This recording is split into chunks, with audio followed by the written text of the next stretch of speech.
Hey, yo, what up, brothers and sisters in Finland and of course maybe other European countries? How you doing, yo?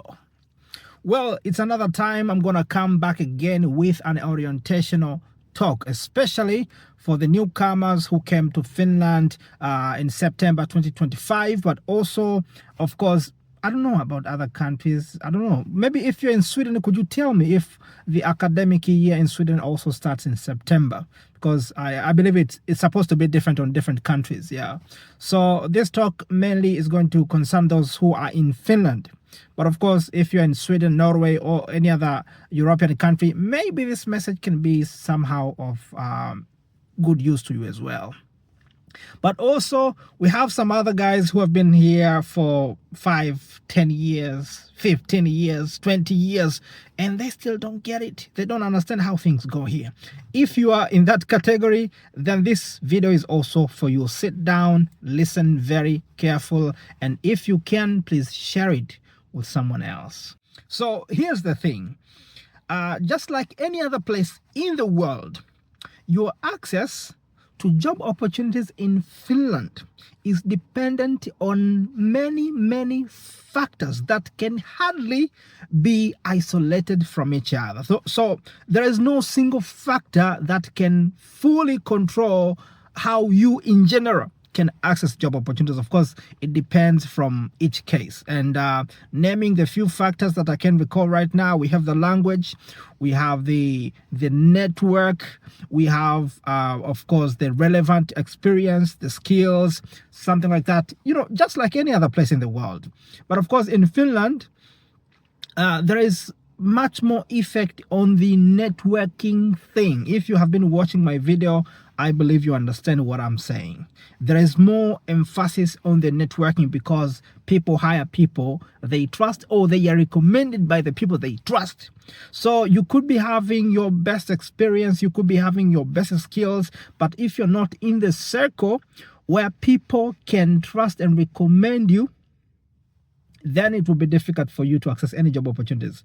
The more you go to knock on the doors of the employer and ask for a job, they will simply tell you, I'm sorry, we don't need anybody right now. Maybe could you come back a year later? Could you come back next month? Could you improve your language a little bit? This is what you'll be hearing more often. But anyway, that was not the topic for today's talk. What I wanted to tell you about today is that I believe one of the big factors affecting your access to job opportunities in Finland is the so-called cultural clash. Don't ask this to anybody else, because I'm the only one who came up with this idea after sitting down and reflecting my time in Finland, observing how things go around. I realized we have a cultural clash. Why do I say so? I say so because of this.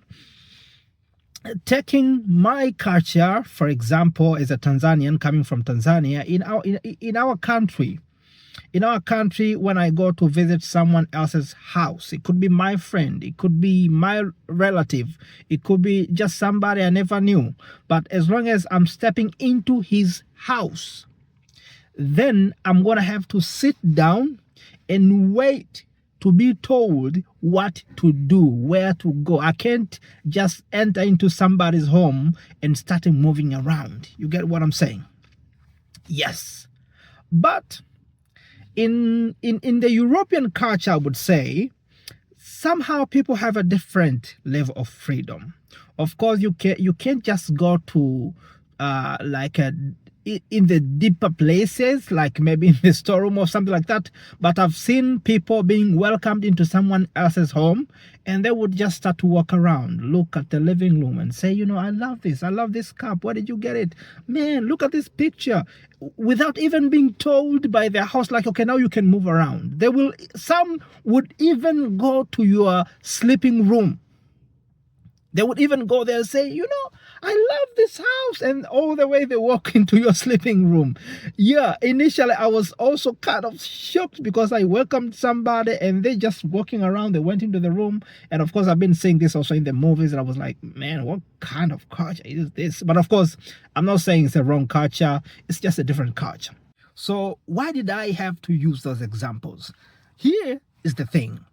as foreigners, when we come to Finland, most of the times we come with the preset values that we took from our cultures. And one of those preset values is that you come to Finland, saying, this is a host countries and these are the locals who are supposed to be my host. I'm not gonna do anything until when I have been told. Of course, not like literally, but that's how it is. You don't do anything until when someone from here tells you, now you can do it. Now you can go around. Now you can do that. That is based from my culture as a Tanzanian. Until when the host of that house that I am in right now tells me, bro, now feel like home. This is the washroom. You can now go to the washroom. Bro, now can you come to the kitchen? I can now go to the kitchen. That's in my culture, and I believe it has been so also in some of the Asian cultures. And of course, most of the African cultures, I believe we share the same values. Yeah, so we will be waiting to be told what to do. We will be coming to Finland with lots of talents, lots of skills. If you start asking some people, they will tell you, man, I've been a filmmaker in my home. I've been a footballer. I've been a business administrator. I've been a doctor. But what are you doing in Finland, bro? I don't know. There's nothing to do. There's nothing to do. What you mean? What he means is that there's nothing to do because nobody has told him to do something. That's what I've learned. So let's talk about the other side. The other side, from the locals, they're like, guys, we have invited the talented foreigners. Most of the locals believe that way because that is what they hear from their government. Like, we are going to invite talented people from outside to come into Finland so that they can help Finland develop. So that's the expectation. Talented people are coming to Finland. So when talented people have come to Finland, the locals are like, okay, so now we're waiting to see the magic. And they don't see anything happening. And they're like, what's happening? Why aren't these people doing anything? Why are they not doing anything? And at the end of the day, that is how some of them end up even giving these claims like, oh, you know what? According to conspiracies, maybe Finland, we are getting the third grade immigrants. Someone from, was it a Central Party, Finland?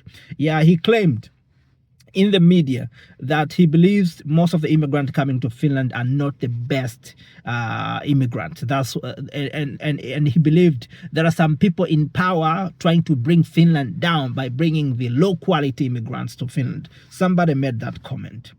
Yes. So that's how some of the Finns end up with that claim. He's not the only one. I've heard some other Finns giving that claims as well. Like, only low quality immigrants.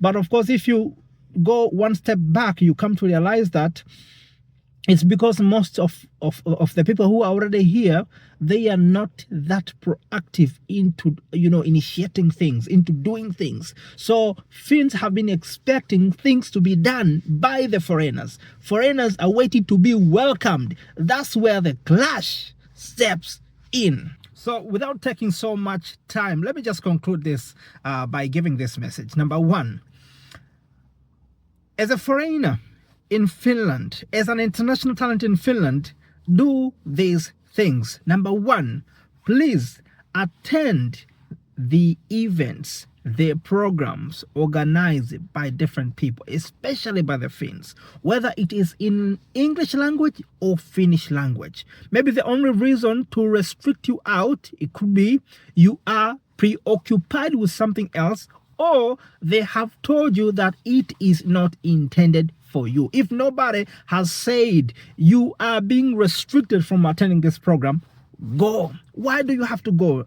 If it's in Finnish, of course, that's number one place where you can learn, like in the real environment, how to hear and communicate in Finnish language. But also, you can get to hear about their other challenges, their common topics. This is where you get to understand the people that surround you. But on the other side, you can get to observe how do they implement the things. Where could you start if you are going to implement similar type of things? What are the common challenges that are going, they are going through that you may step in and help? And then the next thing is you just start to approach them and say, hey man, I can help you with this. I can give you a tip. And actually, we just had a meeting with the internationals here in Kuopio last week on Thursday 16th. And someone said something which was very interesting. And I've been saying this from the very beginning when I started being active on social media, that sometimes we need to change the language.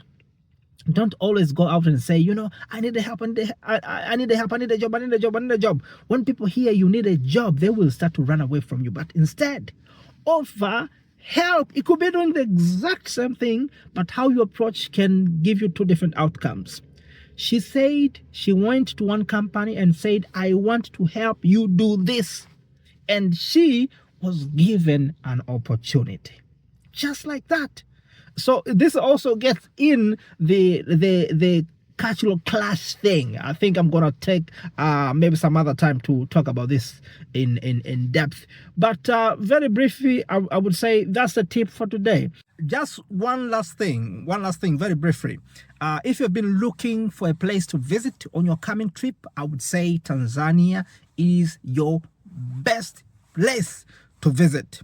Why do I say so? I say so because Tanzania has historical sites which are critically important to the human race. If you haven't heard, it is being said that the humanity began in Tanzania. Of course, most people, they would say East Africa because this region, it's somehow divided between Tanzania and Kenya. But we have, for example, we have the Ngorongoro crater. Some people, they call this is the Eden Garden of Africa because of its nature, the way it is. I would suspect that could have been the real Garden of Eden that God created. That's how I suspect. Yes, but of course, people say it's a Garden of Eden of Africa. But also we have the Olduvai Gorge. According to the scientists, this is where they discovered the skull of the first ever human being to have ever existed in the world. It is in Arusha, Tanzania, in the place called Olduvai Gorge. But also we have the mountain Kilimanjaro, the tallest freestanding mountain. Is it in the world? Not so sure about that. I'm going to have to refer back to the text. We also have the most beautiful beaches in the world, which are located in Zanzibar. You see, so if you want to visit these places, we also have some historical sites about slavery in Zanzibar, and of course in Kirwa. Of course, we have Bagamoyo. So we have many places that you really want to see if you want to know at least where you or your ancestors came from. Actually, there are some stories which says that even those people who built the pyramids in Egypt, they all came from these areas in East Africa, particularly between Tanzania and Kenya. So it's the place which you must visit. And if you have been thinking of traveling already to Tanzania, I would say please do contact Swala Safaris. Swala Safaris is the best tour guide company in Tanzania, and they have been operating since 1999. We are talking about 26 years consistently until now. And actually, this is the most trusted tour operator in Tanzania. And I can guarantee you, you are going to have all the fun with Swala Safaris.